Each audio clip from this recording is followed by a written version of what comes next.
think about curves is that it simply shows us how much light is being used to make up our image. And so at the bottom of the curve, you're going to find a gradient with black on the left and white on the right in general. So this part of the curve over here represents black, the left edge. The right edge represents white. So in the middle you have 50% gray and so on. Those are all the brightness levels you could possibly have in your picture.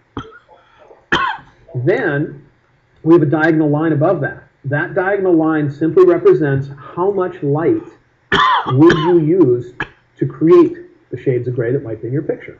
So to create black, you'd use no light whatsoever. That's why this is all the way at the bottom in that area.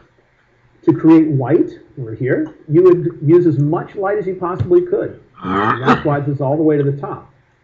Because it's like having a dimmer switch on your wall. To make black, you'd bring the dimmer switch all the way to the bottom. To make white, you'd bring it all the way to the top. And to make any of these shades in between, you'd move it somewhere in between. If you ever see the curve move up from where it used to be, it's exactly the same as grabbing a dimmer switch in your kitchen and moving it up. It's going to brighten. If you ever see the curve move down, it's exactly the same as grabbing a dimmer switch in your kitchen and moving it down. Move it up a small amount, you make a small change. Move it up a huge amount, you make a big change, just like with a dimmer switch. So when we adjust this, we could adjust it as highlights, lights, darks, and shadows. Or we can click on this little donut that's right here. And then it will figure out which one of those sliders to work with when I move my mouse on top of my image. Here I'll move on to this area, and it's thinking of this as a highlight. I know that because it's highlighting the number, the setting next to the slider called highlights. I can click there and I can drag down. Just imagine I have a dimmer switch in my hand when I click. So dragging down dims things, right? Makes it darker. So I can do that. Then I want him to be brighter. So I move on top of him and it automatically highlights the shadows slider. So I can click there and it's just like having a dimmer switch in my hand to control things that are in this general brightness range. I can bring it up to brighten it. And it's creating this kind of curve for me.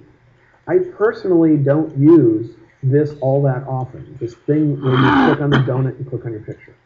I do use curves. I love curves. But I like having more control than this will allow. I'm going to reset these back by double-clicking on the sliders that have moved. And let's look at the other kind of curve we can have. In order to get to a point curve, you need to go to the lower right of this area where you find a little icon. This guy. When I click on that icon, we now have what's called a point curve, where you don't have sliders to move around. Instead, it's up to you to click on that curve where you need to have a dot, so you can manually move them up or down. I find I have much more control when I start with a point curve. Let's see what we can do. I'm going to click the little donut guy and move on top of my picture. When I do, if you look at the curve, you're going to see a little circle. And that circle moves around as I mouse it. That circle is simply telling you how much light is in the area my mouse is on. So just imagine you have a dimmer switch.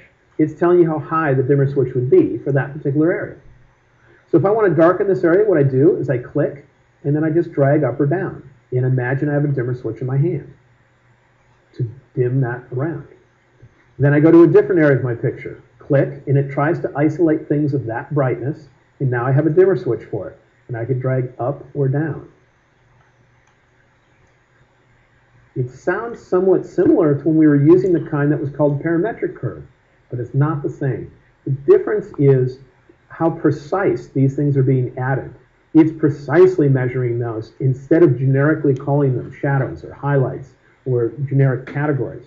And so I can do things that I wouldn't otherwise be able to. Let me see if I can find an example. I've got a couple examples here.